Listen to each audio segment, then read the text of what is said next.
इस लाचार औरत को कुछ लोग बुरी तरह पीट देते हैं, लेकिन उन्हें कहाँ पता था कि उसका पति दुनिया का सबसे खतरनाक शूटर है। इस बार उसके निशाने पर एक बड़ा टारगेट था, जिसे ठिकाने लगाने के लिए वह कई दिनों से एक सुनसान गोदाम में डेरा डाले हुए था। उसकी नजरें 24 घंटे खिड़की के रास्ते सीधे अपने टारगेट के आलीशान घर पर टिकी रहती थी। दिन से रात और रात से सुबह हो जाती, पर उसका सब्र नहीं टूटता। लेकिन जब लगातार 5 दिनों तक टारगेट का कोई अता पता नहीं चला, तो उसे अपनी छुपने की जगह से बाहर निकलना पड़ा। वह राशन खरीदने के बहाने मार्केट गया, जरूरी सामान लेने के बाद अपने सीक्रेट बॉस को फोन घुमाया और सिचुएशन की पूरी रिपोर्ट दी। दूसरी तरफ से भारी आवाज में आदेश आया, काम तमाम करो और अपना हिस्सा लेकर यहाँ से रफू चक्कर हो जाओ। किलर ने भी ठंडे दिमाग से वादा किया कि खेल जल्द ही खत्म होगा। गोदाम में वापस लौटने से पहले वह कुछ देर के लिए टारगेट के बंगले के ठीक सामने जाकर बैठ गया। वह बहुत बारीकी से वहाँ के बॉडीगार्ड्स, सुरक्षा के इंतजाम और वहाँ आने जाने वाले लोगों के डेली रूटीन को अपने दिमाग में नोट कर रहा था। पूरा ढांचा समझने के बाद वह वापस अपनी डार्क प्रोफाइल में लौट आया। उसने अपनी स्नाइपर गन को रीअसेंबल किया, पोजीशन सेट की और ट्रिगर पर उंगली टिकाकर इंतजार करने लगा। रात गहरी हो चुकी थी। उसने अपने दांत साफ किए और बेड पर लेट गया, लेकिन वह गहरी नींद में नहीं था। उसकी घड़ी में हर 10 मिनट का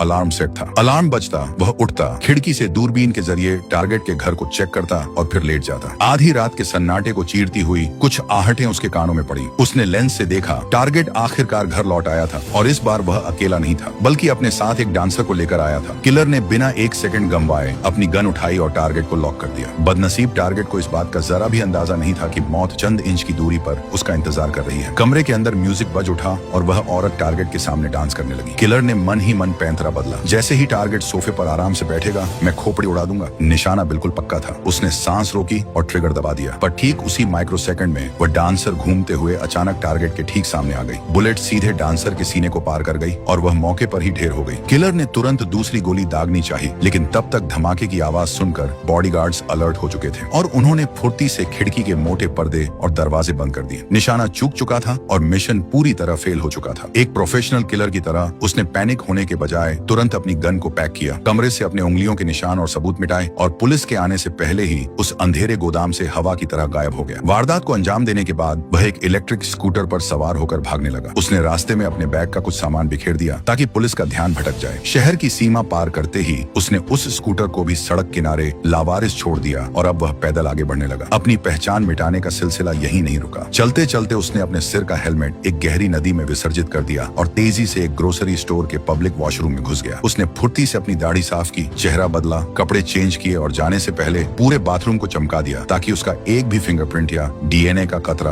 वहां न छूटे। इसके बाद उसने एक टैक्सी बुक की और सीधे इंटरनेशनल एयरपोर्ट का रुख किया। एयरपोर्ट के एंट्री गेट पर पहुंचने से पहले उसने अपनी सबसे वफादार साथी गन को एक सुनसान कचरे के डिब्बे के हवाले कर दिया और टिकट काउंटर की लंबी कतार में जाकर खड़ा हो गया। लाइन में खड़े खड़े अचानक उसकी रीढ़ में एक सिहरन दौड़ गई। उसने देखा कि पुलिस का एक खोजी कुत्ता लगातार उसी की तरफ घूर रहा है। एक पल के लिए इस शातिर कातिल के चेहरे पर भी हवायां उड़ने लगी। पकड़े जाने के डर से वह दोबारा वॉशरूम की तरफ भागा, खुद को अच्छे से सैनिटाइज किया ताकि गन पाउडर की गंध मिट सके। वापस लौटकर उसने फेलिक्स अंगर नाम के एक फर्जी पासपोर्ट और वीजा का इस्तेमाल किया और इमिग्रेशन क्लियर कर लिया। अभी वह फ्लाइट में बोर्ड करने ही वाला था कि उसके फोन की स्क्रीन चमक उठी। उसके सीक्रेट बॉस का कॉल था। फोन उठाते ही दूसरी तरफ से गुस्से का गुब्बार फूटा। सारा खेल चौपट कर दिया तूने, ये क्या बकवास करके आया है वहाँ? बॉस का गुस्सा 7वें आसमान पर था। किलर ने बिना कोई सफाई दिए ठंडे दिमाग से फोन काटा, उसके टुकड़े टुकड़े किए और प्लेन के अंदर दाखिल हो गया। लेकिन मुसीबतें उसका पीछा छोड़ने का नाम नहीं ले रही थी। फ्लाइट में बैठते ही उसकी नजर एक बेहद अजीब और संदेहास्पद शख्स पर पड़ी जो लगातार उसी को नोटिस कर रहा था। किलर का छठा सेंस एक्टिव हो चुका था। जैसे ही प्लेन लैंड हुआ, उसने अपनी आगे की कनेक्टिंग फ्लाइट कैंसिल कर दी और एक नए फर्जी नाम से दूसरी टिकट बुक की। लेकिन चौकसी के दौरान उसने पाया कि वह अजीब आदमी अब भी एयरपोर्ट के वेटिंग लाउंज में मौजूद था। खतरे की घंटी बज चुकी थी। उसने आगे का सफर अगले दिन के लिए टाल दिया और शहर के एक गुमनाम होटल में कमरा ले लिया। कमरे के अंदर घुसते ही उसने किसी भी अनहोनी से बचने के लिए दरवाजे और खिड़कियों पर एक सीक्रेट जाल सेट किया और खुद हाथ में एक धारदार चाकू थामकर पूरी रात बिना पलक झपकाए बैठा रहा। उसका इरादा साफ था, जो भी दरवाजा पार करेगा सीधा मौत के घाट उतरेगा। लेकिन वह रात अजीब थी। पूरी रात सन्नाटा पसरा रहा, कोई नहीं आया। अगली सुबह वह बिना वक्त गंवाए सीधे एयरपोर्ट पहुंचा, फ्लाइट पकड़ी और आखिरकार सुरक्षित अपने मुल्क डोमिनिकन रिपब्लिक वापस लौट आया। डोमिनिकन रिपब्लिक में अपने घर पहुंचते ही किलर के कदम ठिठक गए। गेट के पास जमीन पर किसी अनजान मर्द के जूतों के निशान थे और पास ही सिगरेट का टुकड़ा पड़ा था। उसके ट्रेंड दिमाग ने तुरंत भांप लिया कि खेल बिगड़ चुका है। उसने बिना एक पल गंवाए अपनी गन लोड की और घर के अंदर दाखिल हुआ। अंदर का मंजर देखकर उसका दिल बैठ गया। फर्श पर ताजा खून के धब्बे बिखरे पड़े थे। उसने कांपते हाथों से अपनी गर्लफ्रेंड का नंबर डायल किया, लेकिन जब फोन किसी और ने उठाया तो वह पागलों की तरह अस्पताल की तरफ भागा। अस्पताल के आईसीयू वार्ड में उसकी गर्लफ्रेंड जिंदगी और मौत के बीच झूलते हुए कोमा में थी और पास ही उसका भाई बैठा था। भाई ने रोते हुए जो सच बताया, उसने किलर के पैरों तले जमीन खिसका दी। उसने बताया कि एक बेरहम आदमी और एक औरत उनके घर में जबरन घुस आए थे। उनका असली टारगेट कोई और नहीं बल्कि खुद यह किलर था, लेकिन जब वह नहीं मिला तो उन्होंने उसकी गर्लफ्रेंड को अपनी हैवानियत का शिकार बना डाला। लड़की ने अपनी जान बचाने के लिए उनसे डटकर मुकाबला किया, लेकिन वे उस पर भारी पड़े। अधमरी हालत में जब वह किसी तरह वहां से बचकर भागी तो उसने देखा कि वे दोनों हमलावर एक हरे रंग की छत वाली टैक्सी में बैठकर फरार हो गए। अपनी मोहब्बत को इस हाल में देखकर उस पत्थर दिल कातिल की आंखों में आंसू आ गए। वह पूरी रात अस्पताल के उस ठंडे कमरे में अपनी गर्लफ्रेंड का हाथ थामे बैठा रहा। देर रात जब लड़की को होश आया तो उसने रोते हुए वह खौफनाक दास्तान बयां की। वे मुझे तड़पा रहे थे, टॉर्चर कर रहे थे ताकि मैं तुम्हारे ठिकाने का राज उगल दूं। मैंने सारा दर्द सह लिया, लेकिन तुम्हारा सौदा नहीं किया। उसका निस्वार्थ प्यार देखकर किलर के अंदर का शैतान जाग उठा। उसने तय कर लिया कि जिसने भी यह किया है उसकी मौत अब तय है। उसी रात वह अपने घर लौटा और फर्श के नीचे छुपाए हुए हथियारों का एक भारी भरकम संदूक बाहर निकाला। अब वह किसी को बख्शने के मूड में नहीं था। अगले दिन वह अपनी गाड़ी लेकर शहर की सड़कों पर निकल पड़ा। उसके पास उन कातिलों तक पहुंचने का सिर्फ एक ही सुराग था, वह हरे रंग की छत वाली टैक्सी।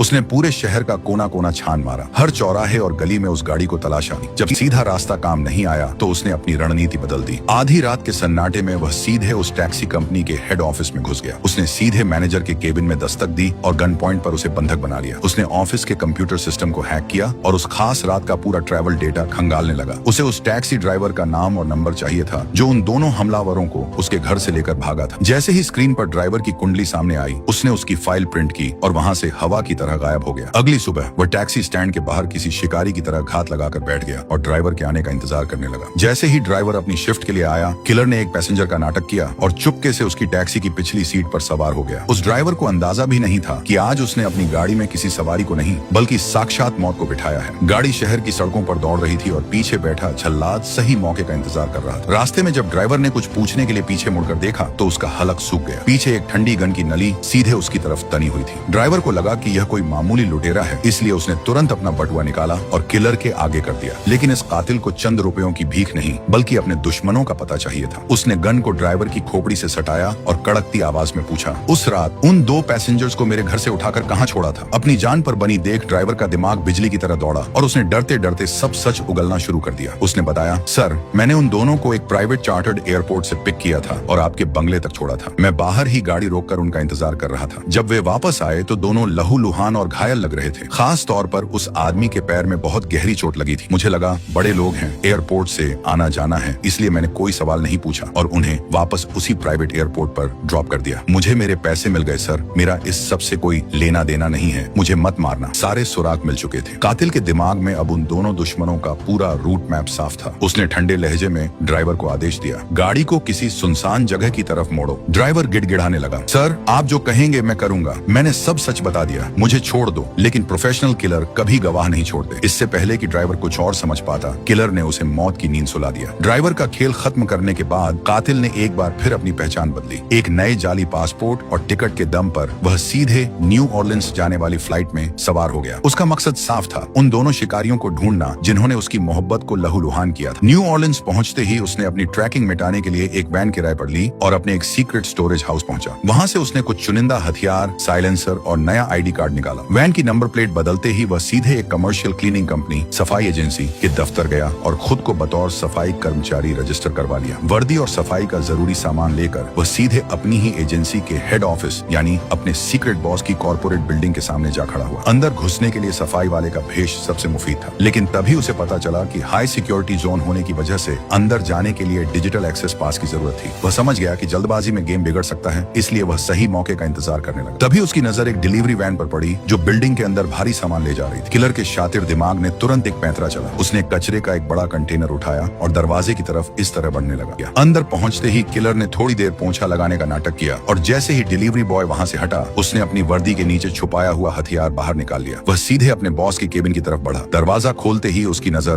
बॉस और उसकी सेक्रेटरी पर पड़ी। बिना एक सेकंड गंवाए उसने गन तान दी और सेक्रेटरी को मजबूर किया कि वह अपने ही बॉस को कुर्सी से बांध दे। उन दोनों हथियारों के नाम और ठिकाने बताओ जिन्होंने मेरे घर पर हमला किया था। मौत को सामने देख उस शातिर बॉस की घिघी बंद गई। वह गिड़गिड़ाते हुए बोला, मेरा कसम से इस सब में कोई हाथ नहीं है। तुम जिस टारगेट को पेरिस में छोड़कर भागे थे, उस क्लाइंट कस्टमर का दिमाग दिमाग घूम गया है। काम अधूरा छोड़ने की वजह से वह बुरी तरह भड़का हुआ है। वे गुंडे उसी क्लाइंट ने भेजे थे। वे तुम्हें खत्म करने आए थे, लेकिन तुम घर पर नहीं मिले तो तुम्हारी गर्लफ्रेंड उनके हत्थे चढ़ गई। इसके बाद बॉस ने उसे डांटते हुए चेतावनी दी, तुम पागल हो गए हो जो यहाँ वापस आए हो। चुपचाप अपनी पहचान बदलो और अगले कुछ सालों के लिए दुनिया के किसी ऐसे कोने में गायब हो जाओ जहाँ वह क्लाइंट तुम्हें कभी ढूंढ न पाए, वरना हम सब मारे जाएंगे। कातिल के सिर पर बदले का खून सवार था। उसने बॉस की दलीलों को अनसुना कर दिया। उसकी नजर पास ही पड़ी एक भारी कील ठोकने वाली मशीन पर पड़ी। उसने मशीन उठाई और सीधे बॉस के महंगे लैपटॉप पर कुछ कीलें दाग दी। टूटती हुई स्क्रीन के साथ उसने अपनी आंखों से इशारा किया, अगर अब भी जुबान नहीं खुली तो अगली कील तुम्हारे सीने के पार होगी। लेकिन बॉस को शायद अपनी ताकत का कुछ ज्यादा ही घमंड था। उसने कातिल की इस धमकी को हल्के में लिया और तेवर दिखाते हुए बोला, जितना जानता था बता दिया, अब चुपचाप यहाँ से दफा हो जाओ वरना अंजाम अच्छा नहीं होगा। ये सुनते ही कातिल का पारा 7वें आसमान पर पहुंच गया। उसने बिना एक पल गंवाए नेल गन का ट्रिगर दबाया और सीधे बॉस की छाती पर ताबड़तोड़ कीलें ठोक दी। बॉस दर्द से कराह उठा। कातिल ने अपना फोन जेब से निकाला और उसकी आंखों में आंखें डालकर बोला, उन दोनों हमलावरों के नाम बताओ वरना एम्बुलेंस को कॉल नहीं करूंगा। तड़प तड़प कर यहीं दम तोड़ दोगे। लेकिन बात बहुत आगे निकल चुकी थी। चोट इतनी गहरी थी कि वह बूढ़ा बॉस बिना कोई राज उगले कुछ ही सेकंड में ढेर हो गया। कातिल निराश था क्योंकि उसका सुराग मिट चुका था। उसने ठंडे दिमाग से सोचा कि अब गवाह के तौर पर इस सेक्रेटरी को भी ठिकाने लगा देना चाहिए। लेकिन वह औरत बेहद चालाक थी। उसने कातिल की आंखों में मौत का इरादा भांप लिया और तुरंत एक हैरान करने वाली डील सामने रखी। वह कांपती आवाज में बोली, मैं जानती हूँ तुम मुझे जिंदा नहीं छोड़ोगे, लेकिन मेरी एक शर्त है। मेरी मौत को एक हादसा दिखाओ और मेरी लाश को ऐसी जगह छोड़ना जहाँ वह मेरे परिवार को आसानी से मिल सके। ऐसा करने से मेरे बच्चों को लाइफ इंश्योरेंस बीमा का पैसा मिल जाएगा। इसके बदले मैं तुम्हें उन दोनों कातिलों की असली पहचान और पूरा पता दूंगी। अपने बच्चों के भविष्य के लिए उस औरत की यह आखिरी ख्वाहिश देखकर कातिल इस सौदे के लिए राजी हो गया। उसने औरत की रस्सियां खोल दी और फिलहाल के लिए उसे छोड़ दिया। इसके बाद उसने बॉस की भारी लाश को एक प्लास्टिक में लपेटा, उसे उसी कचरे के बड़े कंटेनर में डाला, दफ्तर से खून के सारे निशान साफ किए और सेक्रेटरी के घर की तरफ चल पड़ा। रास्ते में मौत को इतने करीब देखकर उस औरत की हिम्मत जवाब दे गई। वह रोते हुए अपनी जान की भीख मांगने लगी, तुम जो कहोगे मैं वो करने को तैयार हूँ, प्लीज मुझे मत मारो। लेकिन कातिल के चेहरे पर कोई भाव नहीं था। जैसे ही वे उसके घर के गैराज के पास पहुंचे, औरत ने खुद को बचाने के लिए पूरी ताकत से चीखना शुरू कर दिया ताकि कोई पड़ोसी उसकी आवाज सुन सके। लेकिन उस सुनसान इलाके में उसकी आवाज सुनने वाला कोई नहीं था। कातिल ने फुर्ती से उसे दबोचा, गैराज का दरवाजा खोला और गाड़ी को अंदर कर दिया। मौत का समय करीब देखकर औरत ने आखिरकार दोनों हमलावरों का नाम उगल दिया। साथ ही उसने अपनी दराज से एक गुप्त पोस्ट कार्ड निकाला जिस पर उस असली मास्टरमाइंड क्लाइंट का पता लिखा था जिसने इस खूनी खेल का ऑर्डर दिया था। अपना सुराग हाथ लगते ही कातिल ने अपने सौदे का आखिरी हिस्सा पूरा किया। उसने बिना कोई दर्द दिए झटके से उस औरत की गर्दन मरोड़ दी और लाश को सीढ़ियों से नीचे धक्का दे दिया ताकि पुलिस को यह महज एक घरेलू एक्सीडेंट लगे और उसके मासूम बच्चों को इंश्योरेंस के पैसे मिल सके। सेक्रेटरी के घर से निकलने के बाद कातिल सीधे अपने खुफिया स्टोरेज यूनिट पहुंचा। सबूतों को पूरी तरह मिटाने के लिए उसने अपने बॉस की लाश को वहीं जलाकर खाक कर दिया। अगली सुबह उसने एक सुनसान पुल पर जाकर उस बची खुची राख को हवा के हवाले कर दिया ताकि किसी को भनक तक न लगे। उस रात उसने किराए की वैन को अंदर बाहर से अच्छी तरह साफ किया, नकली नंबर प्लेट को ठिकाने लगाया और अगले दिन उसे रेंटल कंपनी को वापस सौंप दिया। अब उसकी राहों के सारे कांटे साफ थे और उसकी मंजिल थी फ्लोरिडा, जहां उसकी गर्लफ्रेंड को टॉर्चर करने वाले दोनों शिकारी छिपे बैठे थे। फ्लोरिडा पहुंचकर उसने अपनी रणनीति बनाई। उसने तय किया कि पहले वह उस मर्द कातिल को ठिकाने लगाएगा और फिर उस औरत की बारी आएगी। उसने पोस्ट कार्ड के पते का पीछा करते हुए उस मेल किलर के ठिकाने की रेकी शुरू की। घर के बाहर कुछ लोग एक पालतू कुत्ते के साथ वक्त बिता रहे थे। कातिल की नजरें घूमते हुए अचानक उनमें से एक शख्स पर जाकर टिक गईं। वह चलने में थोड़ा लंगड़ा रहा था। यह वही पैर की चोट थी जिसका जिक्र उस टैक्सी ड्राइवर ने किया था। शिकार की पहचान हो चुकी थी। पूरा दिन वह बाज की तरह घर के बाहर मंडराता रहा। शाम ढलते ही उसने देखा कि वे लोग पास के कसीनो की तरफ निकल पड़े हैं। कातिल ने साए की तरह उनका पीछा किया और कसीनो के अंदर भी उन पर पैनी नजर रखी। रात के करीब 12 बजे वह लंगड़ाता हुआ किलर आखिरकार अकेला अपने घर लौटा। बदले का काउंटडाउन शुरू हो चुका था। कातिल दबे पांव अहाते के अंदर दाखिल हुआ, लेकिन तभी रखवाले कुत्ते ने उसे देख लिया और जोर जोर से भौंकने लगा। कातिल ने तुरंत अपनी जेब से नशीली दवा, मिला हुआ गोश्त का टुकड़ा उसकी तरफ फेंक दिया। कुछ ही पलों में कुत्ता गहरी नींद सो गया। रास्ता साफ होते ही कातिल जैसे ही घर के अंदर घुसा, अचानक अंधेरे से उस लंगड़े किलर ने उस पर जानलेवा हमला कर दिया। दरअसल वह भी एक प्रोफेशनल था और उसे अच्छी तरह अंदाजा था कि पेरिस वाला शिकारी अपना बदला लेने यहाँ जरूर आएगा। दोनों के बीच हड्डियों को तोड़ देने वाली खूनी जंग शुरू हो गई। मुक्के, लातें और जो हाथ में आया वे एक दूसरे पर वार करने लगे। कमरा अखाड़ा बन चुका था। लेकिन जब कातिल उस पर भारी पड़ने लगा और उसका गला दबोचने लगा तो लंगड़े किलर ने हार मानते देख तुरंत अपनी गन निकाल ली। जान बचाने के लिए कातिल फुर्ती से पास के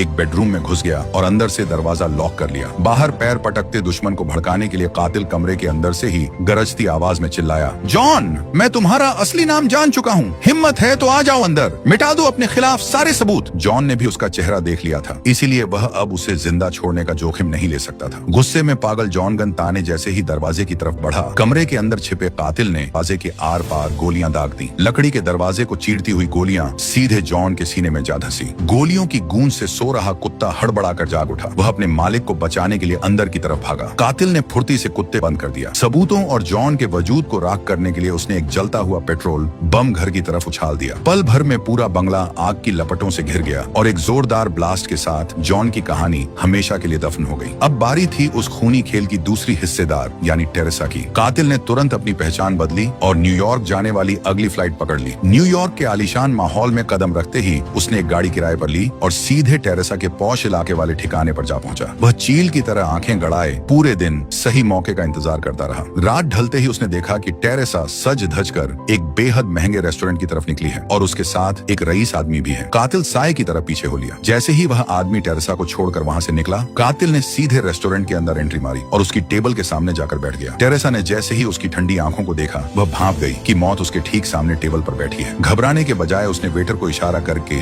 एक बेहद महंगी ड्रिंक ऑर्डर की और ग्लास घुमाते हुए ठंडे लहजे में पूछा, तो तुमने हमारे हैंडलर बॉस को ठिकाने लगा दिया? कातिल ने बिना कुछ बोले बस खामोशी से हाँ में अपना सिर हिला दिया। टेरेसा ने ड्रिंक की चुस्की ली और अपनी सफाई पेश करते हुए बोली, देखो, मेरा तुमसे या तुम्हारी उस लड़की से कोई निजी झगड़ा नहीं था। हम सिर्फ क्लाइंट के दिए पैसों के लिए काम कर रहे थे। सच कहूँ तो मैं खुद टॉर्चर के सख्त खिलाफ थी। मेरा काम सिर्फ तुम्हें सीधे रास्ते मौत की नींद सुलाना था। पर जब तुम अपने घर पर नहीं मिले तो मेरे उस पागल साथी जॉन ने तुम्हारी गर्लफ्रेंड पर अपना गुस्सा निकाल दिया। टेरेसा की इस चिकनी चुपड़ी बातों का कातिल पर रत्ती भर भी असर नहीं हुआ। उसने अपनी जेब में गन पर हाथ टिकाया और बर्फ जैसी ठंडी आवाज में कहा, कहानी अच्छी है पर मैं तुम्हें जिंदा नहीं छोड़ूंगा। टेरेसा समझ गई कि यहाँ तमाशा करने से कोई फायदा नहीं है। वह चुपचाप उठी और कातिल के साथ रेस्टोरेंट से बाहर एक सुनसान और अंधेरे पार्क की तरफ चल दी ताकि इस खूनी खेल का आखिरी फैसला किया जा सके। पार्क की ढलान वाली सीढ़ियां उतरते समय अचानक टेरेसा का पैर फिसला और वह लड़खड़ाकर गिर पड़ी। उसने बेबसी का नाटक करते हुए कातिल की तरफ मदद के लिए अपना हाथ बढ़ाया, लेकिन कातिल कोई नौसिखिया नहीं था। उसने उसकी आंखों में छिपा फरेब पढ़ लिया और उसकी छाती पर गोली दाग। टेरेसा की आस्तीन के अंदर एक बेहद धारदार छुरी छिपी हुई थी। अगर वह उसकी मदद के लिए हाथ बढ़ाता तो वह छुरी सीधे कातिल के गले के पार होती। एक और शिकारी का अंत हो चुका था और सीधे शिकागो जाने वाली फ्लाइट पकड़ ली। अब उसकी गन की नली सीधे उस महा मास्टरमाइंड यानी उस क्लाइंट की तरफ मुड़ने वाली थी जिसने इस पूरे खूनी तांडव की पटकथा लिखी थी। शिकागो पहुंचकर जब कातिल ने उस क्लाइंट की कुंडली खंगाली तो उसे एहसास हुआ कि यह शिकार बाकी सबसे अलग है। वह आदमी अथाह पैसे और ऊंचे रसूख वाला एक अरबपति था जिसकी सुरक्षा को भेदना नामुमकिन के बराबर था। कातिल ने हड़बड़ी दिखाने के बजाय उसके आलीशान पेंट हाउस के बाहर डेरा डाल दिया और उसकी हर हरकत पर बाज जैसी नजर रखने लगा। एक सुबह जैसे ही वह रईस अपनी गाड़ी लेकर गैराज से बाहर निकला, कातिल एक आम राहगीर की तरह टहलता हुआ फुर्ती से गैराज के अंदर घुस गया, लेकिन आगे का रास्ता ब्लॉक था। अंदर का मुख्य दरवाजा एक हाईटेक डिजिटल लॉक से बंद था। कातिल ने बिना देर किए उस ताले की एक क्लियर फोटो ली और तुरंत डार्क वेब पर उसकी तकनीक को डिकोड करने में जुट गया। इस अभेद्य सुरक्षा को तोड़ने के लिए उसने एक स्पेशल की कार्ड क्लोनिंग डिवाइस ऑर्डर किया। डिवाइस के डिलीवर होने तक उसने अपने सारे सेफ हाउस और बैंक अकाउंट्स खंगाले और अपनी पूरी दौलत एक सुरक्षित मुल्क में जेफरसन नाम के एक बेनामी अकाउंट में ट्रांसफर कर दी ताकि इस मिशन के बाद उसका कोई नामो निशान न बचे। इसके बाद उसने ब्लैक मार्केट के एक लोकल डीलर से कुछ बिना नंबर वाली बंदूकें खरीदी। जैसे ही उसका क्लोनिंग डिवाइस आया, उसने अपना खेल शुरू कर दिया। वह क्लाइंट जिस आलीशान गगनचुंबी इमारत में रहता था, कातिल ने उसी फ्लोर के वीआईपी जिम का एक सेशन बुक किया। वहां उसने चालाकी से एक सफाई कर्मचारी का वर्कर पास चुराया और अपने क्लोनिंग डिवाइस से उसका एक हूबहू डुप्लीकेट की कार्ड तैयार कर लिया। उसी शाम वह उस फर्जी कार्ड की मदद से सुरक्षा घेरे को चीरता हुआ सीधे उस अरबपति क्लाइंट के बेडरूम में जा धमका। अचानक एक अनजान शख्स को हाथ में गन लिए अपने सामने देख क्लाइंट के होश उड़ गए। वह घबराकर चिल्लाया, तुम कौन हो और यहाँ अंदर कैसे घुसे? कातिल को लगा कि यह अमीर आदमी सिर्फ अनजान बनने का नाटक कर रहा है। उसने जेब से वही सीक्रेट पोस्ट कार्ड निकाला और क्लाइंट के चेहरे के आगे कर दिया जिस पर इस सुपारी का पूरा ब्यौरा था। पोस्ट कार्ड देखते ही क्लाइंट के चेहरे का रंग सफेद पड़ गया। उसे तुरंत याद आ गया कि यह वही शूटर है जो पेरिस वाले मिशन में चूक गया था। अपनी जान की भीख मांगते हुए क्लाइंट तेजी से बोला, रुको, मेरी बात सुनो, इस सब में मेरी कोई गलती नहीं है। जब तुम्हारा पेरिस वाला मिशन फेल हुआ तो मैंने सोचा कि इंसान से गलती हो जाती है और मैंने बात वहीं खत्म कर दी थी, लेकिन वो तुम्हारा हैंडलर बॉस था जिसने मुझे भड़काया। उसने कहा कि यह तुम्हारी लापरवाही है और तुम्हें जिंदा छोड़ना खतरे से खाली नहीं है। उसने मुझसे $1,500 और मांगे ताकि वह तुम्हें और तुम्हारे वजूद को हमेशा के लिए मिटा सके। ये सुनते ही कातिल के दिमाग की कड़ियां जुड़ गईं। असल में उस बूढ़े बॉस को गुस्सा इस बात का था कि उसका सबसे बेस्ट शूटर फेल कैसे हो गया। उसे डर था कि अगर पुलिस पुलिस ने इस शूटर को पकड़ा तो वो खुद भी जेल जाएगा। इसलिए उस लालची बॉस ने ही इस कातिल को रास्ते से हटाने के लिए उन 2 शिकारियों को उसके घर भेजा था। क्लाइंट लगातार गिड़गिड़ा रहा था, उन दोनों जल्लादों को भेजने में मेरा कोई हाथ नहीं था, सब तुम्हारे बॉस का प्लान था। कातिल ने अपनी पारखी आंखों से क्लाइंट के चेहरे को देखा। वो समझ गया कि मौत के मुहाने पर खड़ा यह अमीर आदमी झूठ नहीं बोल रहा है। कुछ पलों के ठंडे सन्नाटे के बाद कातिल ने अपनी गन नीचे की, लेकिन जाने से पहले उसने क्लाइंट के कान के पास बर्फ जैसी ठंडी आवाज में चेतावनी दी, आज के बाद अगर दुनिया के किसी भी कोने में मेरी पहचान उजागर हुई तो अगली बार मैं बात करने नहीं आऊंगा। खौफ से कांपते हुए क्लाइंट ने हाँ में सिर हिला दिया। सारे हिसाब किताब चुकता हो चुके थे, नफरत की आग शांत हो चुकी थी। कातिल वहां से चुपचाप निकला और सीधे अपने मुल्क डोमिनिकन रिपब्लिक वापस लौट आया। घर पहुंचकर उसने देखा कि उसकी गर्लफ्रेंड अब पहले से काफी बेहतर थी और कोमा से बाहर आ चुकी थी। उसने अपनी जिंदगी की आखिरी गन को हमेशा के लिए जमीन में दफन कर दिया। खून और बारूद के उस काले रास्ते को छोड़कर वह अब अपनी प्रेमिका के साथ एक बेहद शांत और आम इंसान की तरह जिंदगी गुजारने लगा। अगर आपको ये कहानी अच्छी लगी हो तो चैनल को सब्सक्राइब कर लीजिए।